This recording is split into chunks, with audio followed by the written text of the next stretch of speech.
Hello everybody and welcome to my channel, Being Human in South Africa. Could be being human in the world, but I'm in South Africa, so it's about being human in South Africa. Wherever you are in the world, I send you blessings and thank you for watching this program and this channel. So, over a period of many years, God sent messengers. Environmental messengers, such as Al Gore, who came and made a movie called An Inconvenient Truth, about protecting the planet. God sent Greta Thunberg, a teenager, to speak on behalf of teenagers and say, protect the planet. God sent this guy, David Lipschitz, who's speaking to you now, and said, protect the planet. This guy, David Lipschitz, in 1999 realized there was a different way of working, a different way of thinking, where every month, every year, we should be reducing our cost of living. We should be reducing our cost of living for ourselves and also for our planet. Every year, our planet should be healthier because of the work we do. Every minute, we should be thinking about what can I do to make my life more healthy. When I was 21 years old, several decades ago, when I left home, I decided that food would be my highest priority. And recently I learned that we eat 40 tons of food in our lives. So we need to make sure that what we eat has high quality. And that means today that it's organic, that it's looked after, that it's healthy, that it only needs the food that it should be eating. When did you ever see a chicken catching a fish? Why are chickens eating fish meal?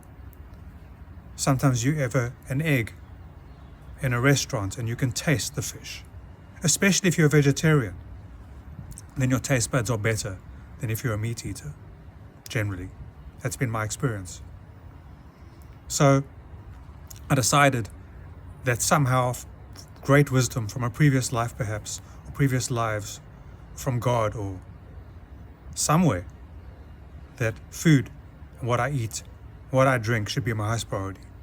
And later on I added what I breathe and what I think. So, although I live in a city, I surround myself with trees. I live near the coast where there's oxygen. I try to get to the coast at least once a week. Get on the beach, walk on the beach, do Tai Chi on the beach, breathe pure, oxygenated, beautiful air.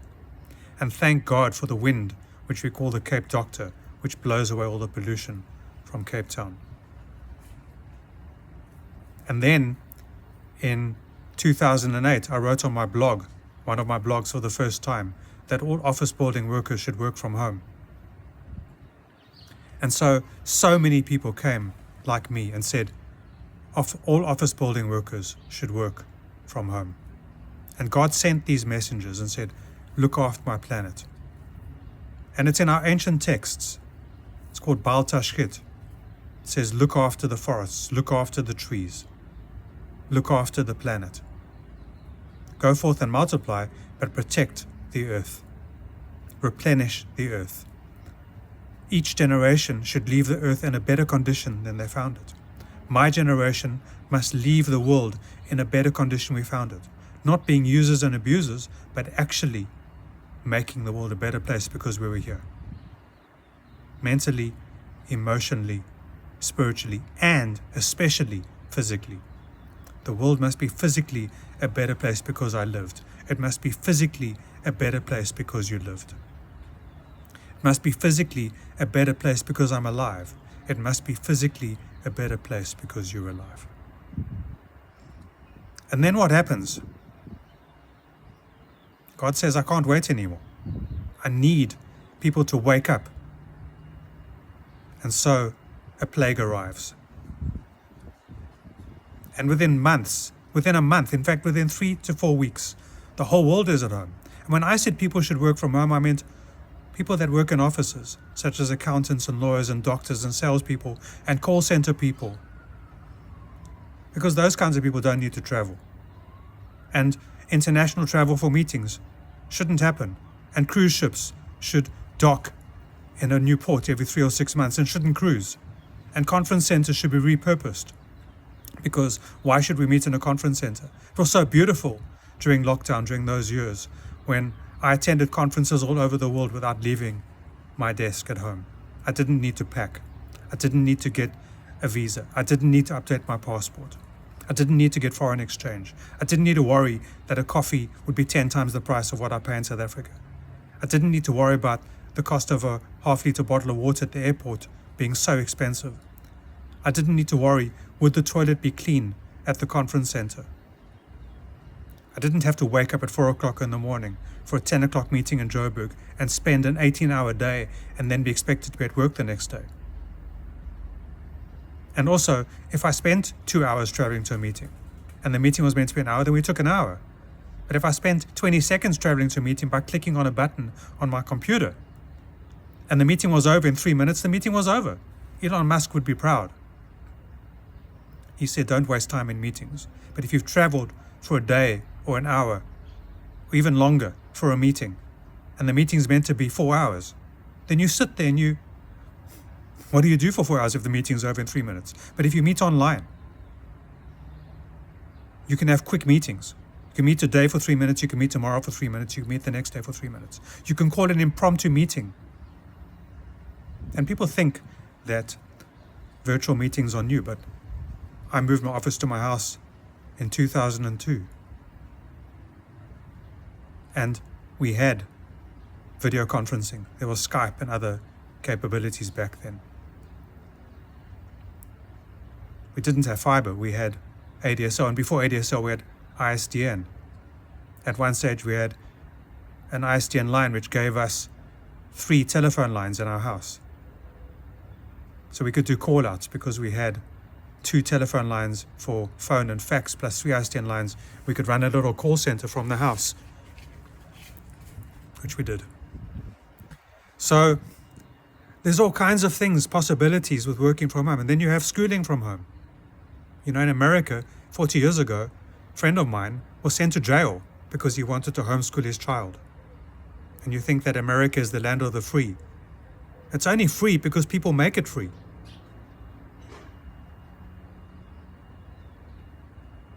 I'm not saying that kids and adults shouldn't play. Of course we should play. Of course we should socialize. But should you be in a building with 5,000 people, or 500 people, or 50 people? I mean, if you were in the 19th century, you might have met 100 people in an entire year. Now you're sitting in a train carriage with thousands of people all around you. Or you're in an airport concourse with thousands of people. Or you're in a plane for 12 hours at 30,000 feet, a sardine can, and then you get to the other side and you wonder why you're sick. And you don't know who you came into contact with. Why should we travel unnecessarily? We shouldn't. Look, if you're a plumber, whether you're a plumber of houses or you're a plumber of hearts, a cardiologist, maybe you need to go to an office. Because your work is on site, your work is with your hands. Your work is a craft. But the average person, average accountant, I spoke to my lawyer, one of my lawyers, and he was so happy. He thought we would never be able to be out of a prestigious building. But he said, if we needed to have meetings, we could go to a wine farm and use their boardroom. It was wonderful. He was so happy to be out of his building and saving all that money. And then he could use that money to pay for fiber for all of his staff from home and give them tea and coffee facilities and all kinds of other benefits that he could suddenly spend tens of thousands of rands on. He didn't keep it for himself. He actually took that rental money and he spread it amongst his staff. Fantastic thing to do. And I've got more ideas about how to spread amongst your staff, and speak to me about that, because I'd like to help you with a new remuneration program, a new paradigm of paying your staff, a new paradigm of working with your suppliers and your customers. But 3 weeks after lockdown was announced by President Ramaphosa and all the other presidents around the world in live audiences, family meetings they were called. A family with 60 million people in South Africa. Everybody was at home. Factories stopped. Cars stopped. Everything stopped. Only medical people were allowed to be on the road. It was an incredible period of time where the world recovered I don't know if you remember, but years ago, the people that lived in Venice, the Venetians, said that the canals in Venice would never be clean again. And yet, 3 weeks after lockdown, the glacial water from the Alps had cleaned the Venetian canals. They were clean. And then there was this man in Mumbai, in India, who said, I can see God. This man had spent his whole life wearing a mask every time he went out because of the pollution in his city. And within weeks after lockdown, because everything was closed, factories closed, no people in cars, or very few people, he could see the sky, the blue, beautiful sky. And he said, I can see God. And he was forced to wear a mask for a different reason, but he could go outside in his house or in his flat and he could take his mask off for the first time in decades. And then there were coyotes. Americans called foxes coyotes. There were coyotes on Golden Gate Bridge for the first time in years. And in Cape Town, the penguins who were cooped up on the beach in Simonstown were found walking down, waddling down, perhaps, the main street in Simonstown. And suddenly the world was different. The world was clean. People were locked up for a little while. The whole world was locked up. And who has that kind of power? Only God. Of course, people will always misrepresent God. Some people like me will say, wow, the answer to our prayers has arrived. The world will wake up and learn that we can look after our planet. We don't need cars. Perhaps Ford and Tesla and Toyota will be upset with me when I say we don't need cars. We don't need unnecessary travel. We and our children do need to play. We do need to be outside. But I mean, watching a rugby game with 60,000 spectators, it's completely unnecessary. And all that concrete and all that building and all that wasted space in our cities with stadiums, it's completely unnecessary. Do we need a soccer field? Yes. Do we need a rugby field? Yes. Does it need to be a massive stadium costing billions of dollars? No. We've got the technology. Why did fiber arrive in the world and why did high-speed communication arrive before COVID? It arrived because we were meant to see something that we're not seeing. Why do we want to return back to the old world? Why don't we want to go to the new world? And some people have gotten an injection and gone back to office. Some people haven't got one and gone back to office. It's up to you. I don't mind what you do. But then what happens? 2.5 years of lockdown leads to massive supply chain disruptions. Some lockdowns are still happening in countries around the world, leading to continuing supply chain disruptions, which are being blamed on a war in Europe. But Europe's been at war for thousands of years, and there were not supply chain disruptions during those times. Supply chains have always operated, even in the midst of war. So the current crisis with supply chains, it's not caused by that war. It's caused by 2.5 years or 3 years of lockdowns, of massive supply chain disruption. And so what have we got now? We didn't learn to work from home. We didn't learn to school from home. We didn't learn to conference from home. We didn't learn how not to travel. And so what happens now? We have another plague. A plague of a fuel crisis, of a water crisis, a plague of an inflation crisis with costs increasing, so much so that people can't afford to travel anymore. They can't afford to get in the car, so they're working from home. So what happens? God sent another plague. And I don't want 10 plagues. And maybe we're already on the 4th or 5th plague. Each plague, 10 times as many people die as the previous plague, until a third of the population dies in the 10th plague. Everybody wakes up in the morning and someone in their house is dead. The plague of the firstborn is the plague of the firstborn in every generation. I'm the firstborn in my family. So it's a metaphor. It doesn't mean that I'm going to die. I could die in the next plague or in the 10th plague, but it's a metaphor for 10x. I don't know if COVID is real or not. I don't really care. But what I do know is that God ordered a lockdown, and the lockdown happened. And malicious forces used the lockdown for their own nefarious ends, and that's always going to happen. And the light workers like myself and so many others will look through it and say, what is the purpose of the plague? And the purpose of the plague is the enlightenment that comes from the plague. And if we go to Hebrew, because this is a channel based on ancient wisdom, in Hebrew, a plague is a nega, N-E-G-A. And if you take the Hebrew word nega and you do an acronym, you swap the letters around, you get another word, oneg. And oneg means delight. You need to look for the message of the plague. The message of the plague gives you the delight. But if you go back to your old ways because you harden your heart and you say, I'm not learning the message, I'm going back, then you will get another plague. And you'll keep getting plagues until you release yourself. And when you release yourself, you get redemption. And when you get redemption, it's the prelude to revelation. You need to do this every day in your life. You need to redeem yourself from the shackles that pin your brain down. You know, in Africa, the colonists have left, but people's minds are still colonized. Eskom is still thinking the way that Eskom thought under apartheid. So many people are still thinking under old rules that don't apply anymore. People are thinking about 12 years at school and 4 years at university and 4 years of apprenticeship. That doesn't work anymore. We need a new education system that works based on your capability. If you grew up in a family of farmers, then we should appreciate that. If you grow up in a family of teachers, we should appreciate that. And we are all underpaid, these farmers and teachers, while some people are taking everything for themselves, and so unnecessary in an age of abundance.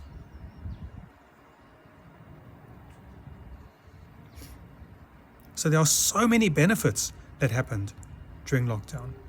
So many benefits. Yes, there was a lot of rubbish, a lot of hardship. Lockdown shouldn't have happened the way that lockdown happened. Yes, it should have happened for 3 weeks. After that, it should have been unlocked. But our mindset should have shifted in 3 weeks. And if our mindset didn't shift, we need to ask, why didn't our mindset shift? How long does it take? I've been on about this since 1999. Reducing our cost of living, finding a different way to live, not buying new cars, not buying new computer equipment, living with second-hand equipment, reusing, recycling, making one's own electricity, harnessing the rain, keeping our food clean, building immunity.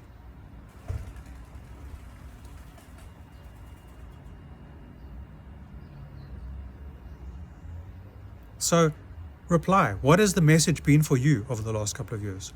We've all had hardship. I've had hardship. For 18 months, my business turnover has been half of what it was before. It's been very difficult. It's very difficult for me to get out of bed every morning. It's very difficult for me to live in the current environment, just like it is for many people watching my channel, and for many people I see. And I actually thought that I should create another channel, but I want to do everything on one channel. Because we are all infinite beings with infinite minds and infinite capability. And AI, artificial intelligence, is at best artificial. Our minds make neural connections, millions per second. A computer cannot keep up with us. You search Google, it can only tell you what it knows. It's like a high school child who regurgitates what the teacher told it, him. It for Google, him or her for the child. You get 100% for regurgitating stuff at school. But when you go to university, you learn to think. Or when you go to work, you learn to think. You get knowledge and you get skills. And after 10,000 hours, according to Malcolm Gladwell, you become intuitive in whatever you do. A doctor looks at a patient a 40, 50-year-old doctor looks at a patient and says, I know what's wrong with you, just by looking at them. An artist or a sculptress looks at a sculpture and says, that sculpture is not real. A computer programmer looks over the shoulder of a 25-year-old and says, your problem's there, even though they don't know the language. We all develop intuition. A plumber listens to the noise of a pipe in the wall and knows exactly what the problem is.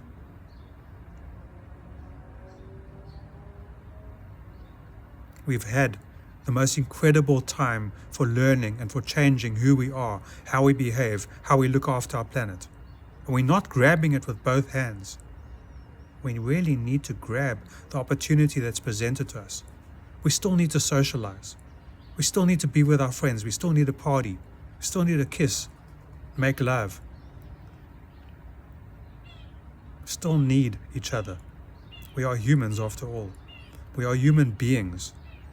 We're not human doings.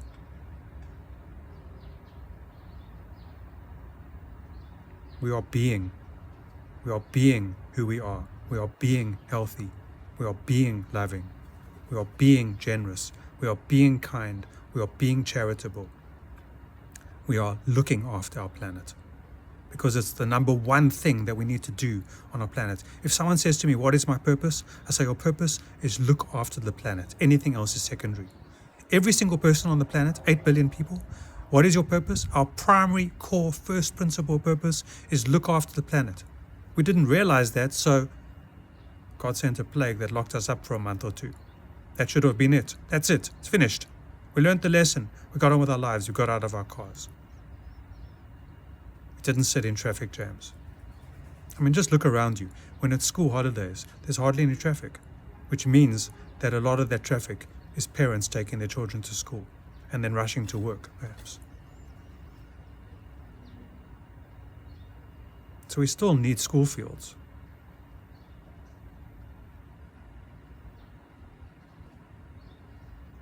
CBDs, central business districts, can be repurposed as housing. Parking lots can be repurposed. Cruise ships can be repurposed as hotels, so that when Cape Town has a summer holiday, we can have all the cruise ships here. And then in winter, when everybody wants to, when the northern hemisphere is having summer, the cruise ships can be there. But they don't need to be cruising up and down all the time, polluting the oceans and killing fish and other things. It's completely unnecessary. And we need to keep the invaders out, don't we? Why does America, why do countries have such strong armies?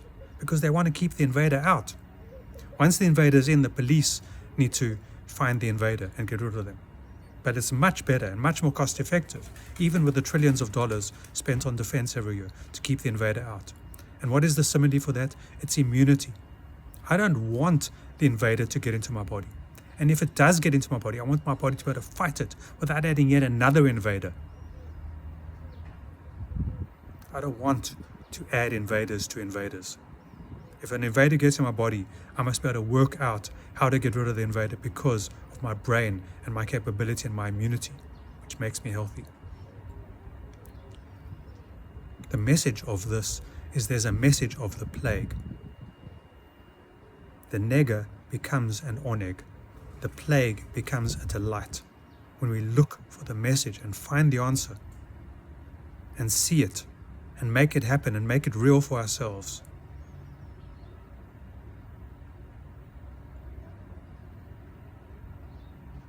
We can change our energy system. If the world had spent the amount of money that was spent on protecting our health over the past 2 years by adding chemicals to chemicals, and the trillions of dollars of money was spent, and the trillions more that were lost by the economy was spent on a new energy system, the new energy system would be here, would be done, finished, in progress. If money was spent on teaching people how to eat properly, so that when the president got on TV once a week for his family meeting, if he spent half of that time saying to people, eat your vegetables, learn how to cook, learn how to clean up after yourself, Remember, we were told to wash our hands for 20 seconds with soap. Look up, clean up your shit. If I was looking after hospitals today, I would say the first thing to do is clean the waste. Make the bathrooms as clean as possible. If they get wrecked, fix them. If they get wrecked again, fix them. Make it your highest priority. What's the highest priority? Food. What goes into your body. What's the next highest priority? What leaves your body. So, what leaves your body has got to have highest priority, because stuff is leaving your body all the time and stuff is going into your body all the time. We need to look after ourselves and who we are. We need to build immunity. We need to build the war machine that keeps the invaders out of our body, so that the police inside our body don't have to fight. We need to build immunity. We need to make sure that our vitamins are being taken in whatever form, preferably in food. I live in a city, I take supplements. I don't really want to, but unfortunately I have to, because I know that the food that I'm getting, as organic as it is, it's not necessarily complete. And so I take the vitamins. But I pray that one day I won't need to take vitamins anymore. And as we get older, we should get more and more healthy, because we should be more and more aware of what we should eat and drink and think and breathe. Our bodies should not deteriorate as we get older. In my opinion, it's a myth. Our bodies should get more and more healthy.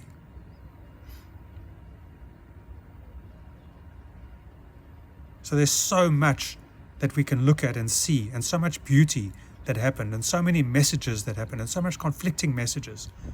And one of the things that I do is I look for the signal in the noise. There's so much noise. There are people doing good things and there are people doing bad things.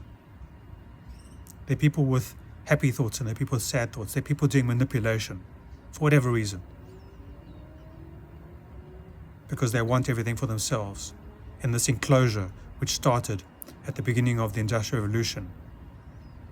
People don't understand the commons. The commons is the stuff that's all around us that's common: the air, the parks, the beaches, the things that nobody can close. I mean, in South Africa, the beaches were closed at one stage, at the beginning of lockdown. They should not have been closed. They're common space. You cannot close common space. The mountain is common space. The beaches are common space. The roads are common space. The parks are common space. The air is common space. Everything that's common space needs to be looked after. Our highest priority is our common space. But what happened? The kings took the common space. They took the parks. They took the land. And they enclosed it. They took it away from people. But people in London and other big cities said no. And they created Green Park and Regent's Park and Hyde Park and all the parks that are beautiful in the centre of London. But in Cape Town, where people don't understand about that, slowly every year the parks are going. They're being lost to building and construction. It's so unnecessary. Sacred land is being consumed.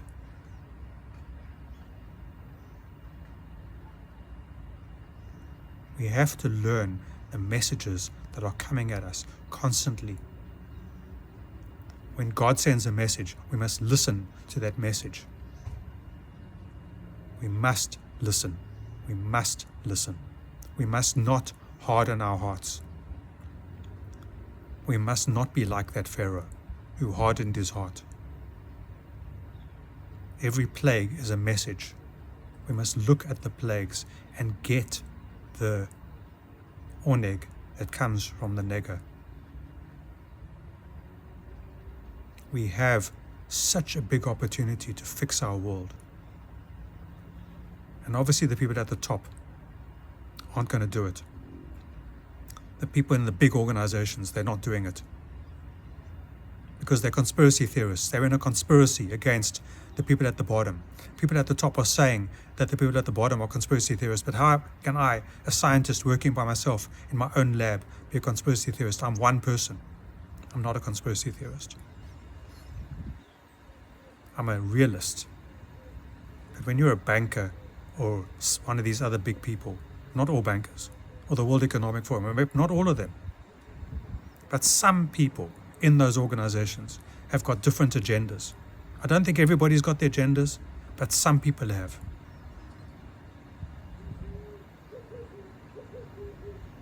When people with lots of money get together to promote an agenda, that's where the conspiracy is. It's not with me and my friends. We're just trying to eke out a living and survive a terrible period of our lives, where so many people are depressed, so many people are committing suicide. Burnout is the biggest word, and it's so unnecessary. There's so much possibility and positivity and capability. We all have it.